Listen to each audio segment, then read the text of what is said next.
How are you, Mr. Wood? I'm good, Mrs. Fusco. How are you?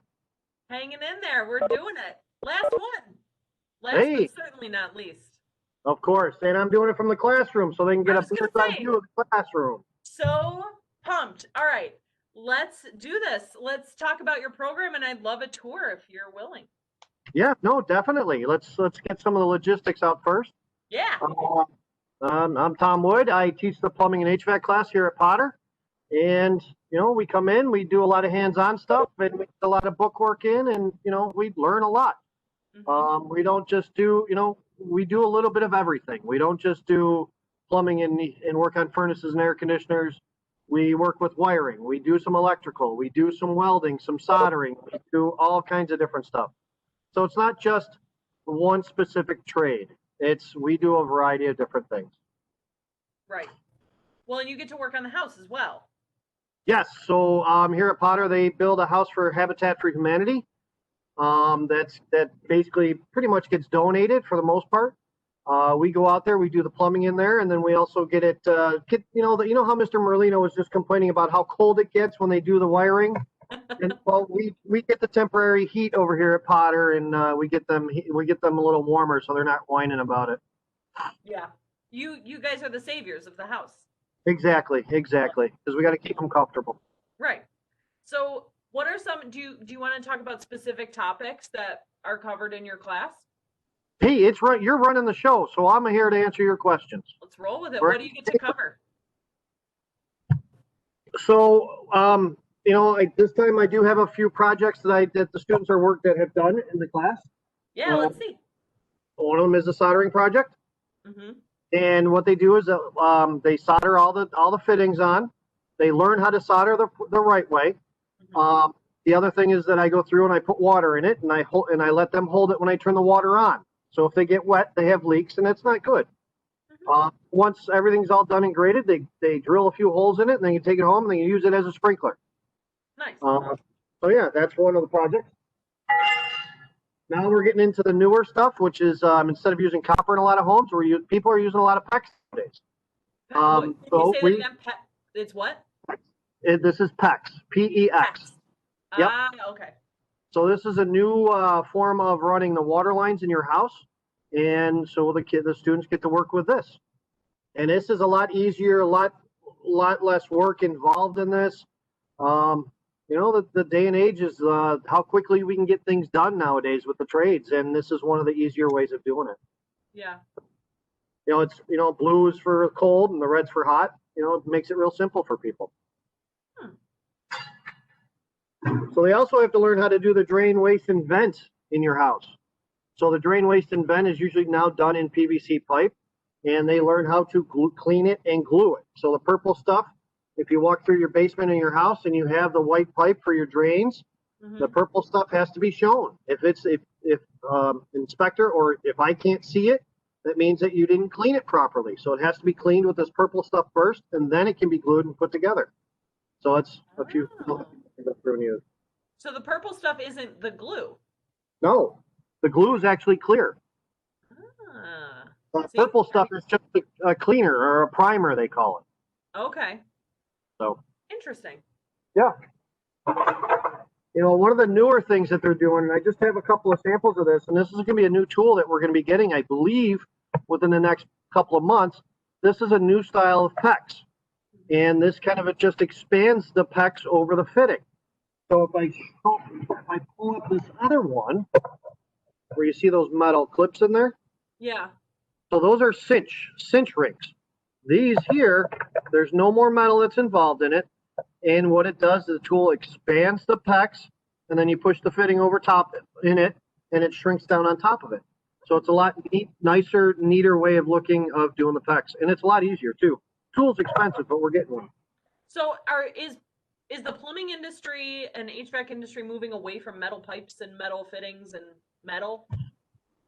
Oh, there's still going to be a need for it. There's still going to have metal something. There's a lot of houses in Western New York, around the world, that still use copper and galvanized. This is just, the PEX is just getting into more of today's day and age, where things do change, but in my house, I have a mixture of galvanized, I have a mixture of copper, and I have a mixture of PEX. So I have everything in my house. Do I want to eventually change it all over? Yeah. I just don't have time because I'm a teacher that works 1,000,000 hours a week. Well, and it's a huge endeavor to do that in a house by yourself, no less. Oh, yes, it is. It is. But that's why I have 4 kids. You got to invest now. Exactly. So another thing is you just asked about metal in the HVAC industry. Well, here's some sheet metal. So this is a project that they will make. They'll cut it out. They'll put the X's in it. They'll make the top. They'll cut the pipe. They'll cut the hole in the metal to put the pipe in. And this is just something that'll benefit, just as you'll see when we do our tour, you'll see that the students will be making plenums and certain things like that. So, So you are like hands-on. oh yes. We have a wooden structure here in the classroom. It's a little messy, but you'll get to see a little bit of it.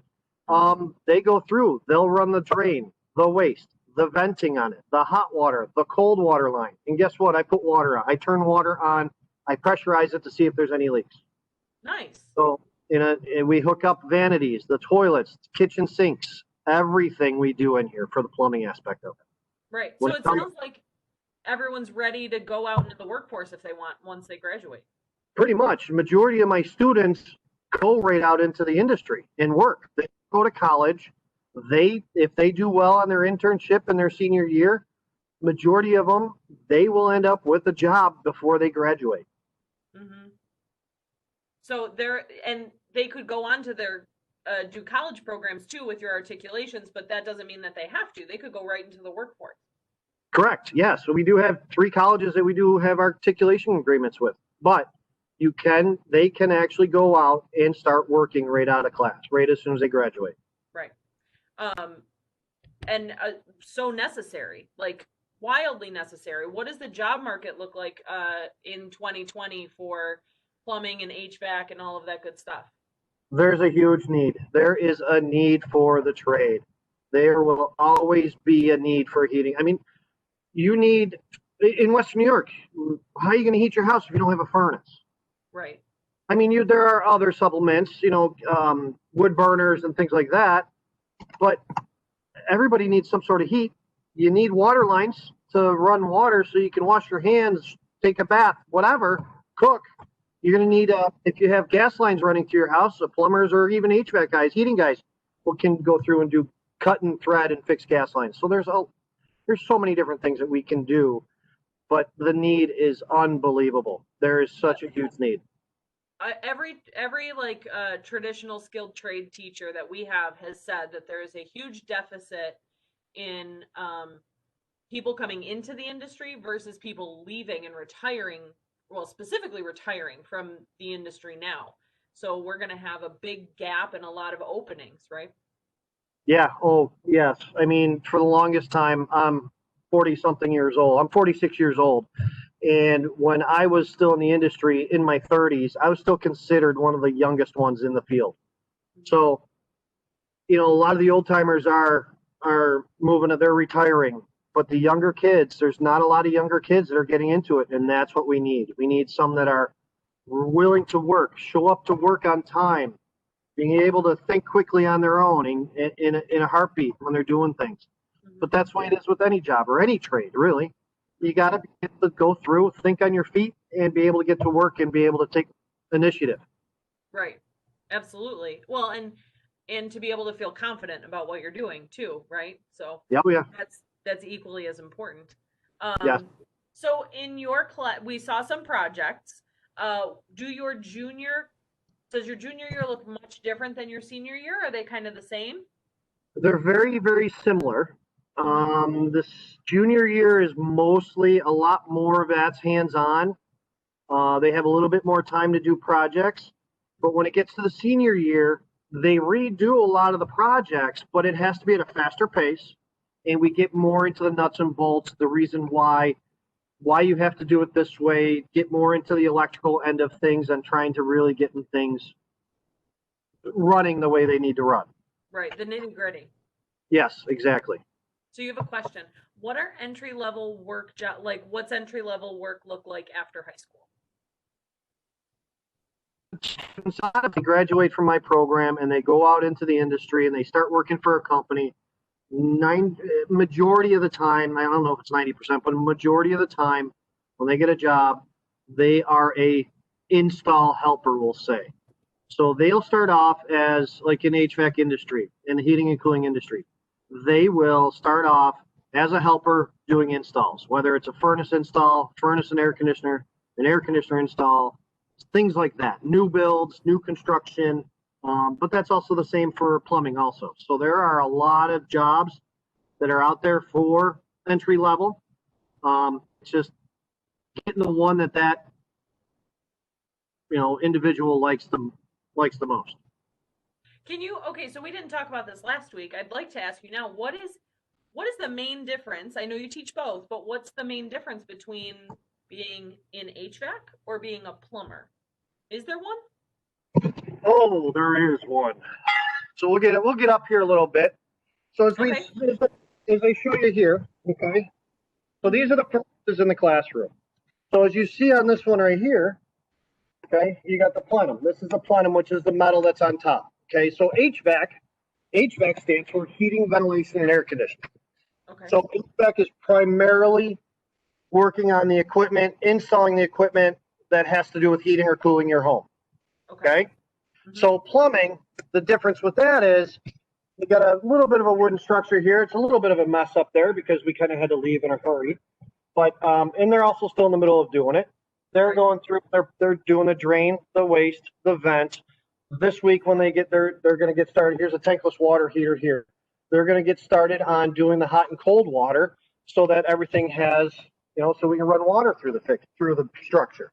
Mm-hmm. So plumbing is more of the water end of things, okay, where HVAC or heating and air conditioning is more on let's heat or cool your house. Cool. But I can definitely see how they would kind of go hand in hand too. Oh yes, there's a lot of the companies out there do heating and cooling and plumbing, so they do all of them. Mm-hmm. Here's a little line of equipment in the room. So those are all air conditioners? Yep, those are all air conditioners in the middle here. Yep. And then on the outsides, you got all your furnaces over there and over here. Very cool.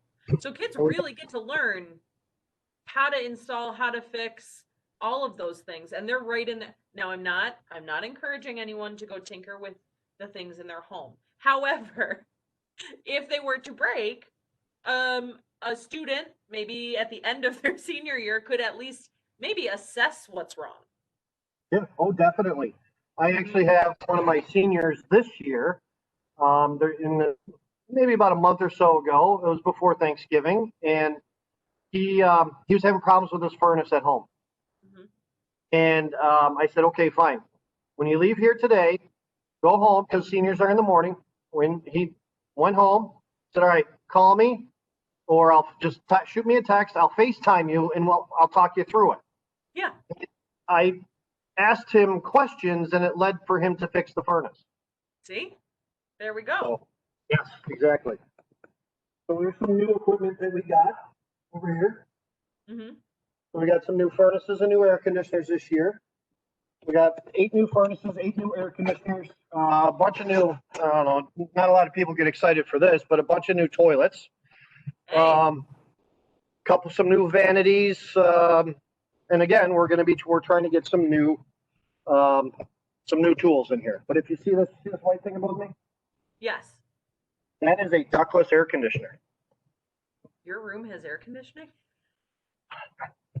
What do I teach? Miss Fusco, what do I teach? My classroom does have everything. But yeah, I mean, there is a lot of things, and here's the outdoor unit. Mm-hmm. So this actually ductless air conditioner does heating also. It's a heat pump is what they call that. Oh, interesting. So you could, so in theory, could you install that into a home that has like hot water heat? Absolutely. And not air ducts? Correct. Very cool. See, I know this much. I know just enough to ask a question or two. But that's all I know. Well, I have a family room that was added on into my house. And one of the things I've been really contemplating, my heating is fine. I have a gas insert fireplace. It does have a vent where it blows air into it, but I've been really contemplating about putting one of those in for air Yeah. conditioning. Cool it a little bit better. Yeah, and probably more efficient. You guys talk a lot about efficiency, and you get into like the finance of it all and the Yeah. costs. So one of the things that we do is, we go through efficiency. I have both 80% efficient furnaces, which is the lowest that is able to be made as per the government. And we Oh, also have up to 95, 96% efficient furnaces. So yes, we talk a difference about the efficiencies, things, those things, the cost difference. I let them go through, do some research. Okay, what's the cost of the 80% efficient? What's the cost of this 95% efficient furnace? And let's see what we can do with coming up with, hey, you be the salesman. You teach me. You're trying to sell me that furnace and air conditioner. Let's figure this out yeah, and work them through it. I love that. So when your students are doing projects, do they get to work individual on their own, or are they working in a group? What type of work do they do? Both. Both. It's both. So a lot of these little projects I held up in the air, those are all individual projects. But when it gets to working on a furnace, air conditioner, things like that, or even in the wooden structure when they're doing the plumbing, those are all group projects. So with having a good sized class, I got to put them in groups. So the furnaces and air conditioners that you saw that are together, those are those are the seniors. So their job this year was, well, because this year's a little different, but the first project that the students do when they come in on their senior year is, hey, okay, yep, remember me? I'm Mr. Wood. Hi, how are you? All right, now let's get that furnace up and running. Let's get that air conditioner hooked up. Get that ductwork put on. Get the gas line cut and threaded. Run the electric from the breaker box to the furnace. The flue pipe, need to make sure that we exhaust this stuff, so we make sure that we get everything all set and done. Mm-hmm. Absolutely. And you said flue pipe, so let's talk safety. What type of safety things do students either need to bring with them or be cognizant of in your class? Anything specific? Of course, I'm trying to dig through here. 6-in-1 screwdriver, most very important. They need to bring this. I supply the first set of safety glasses. Work gloves. Work gloves are very important, especially with working on the sheet metal. You can cut yourself. When you're soldering, you can burn yourself. Work boots. They don't have to be steel toe. They can be just work boots. Pair of jeans, preferably without any holes, because you know how a lot of kids are nowadays. They like to have holes in their jeans. Hey, I got some holes in my jeans. I'm stylish. I have a couple of pair too, and my kids get embarrassed by it. But I'm not going to come solder in them. That's good to know. Yeah. But that's mainly the most important things. Yeah. And so like a leather work boot, not necessarily like a steel toe. Nope, just a regular leather work boot. Cool. And obviously there's no running in the shop, all that stuff. But I think it is cool to say we saw your room, and I don't get to say it enough, but that's your classroom. Like that is the room that you as a student walk into, and that is your classroom. Like it's a shop. Yep, this is my shop. This is my classroom. You see the desk? Don't ignore my desk. It's a little messy.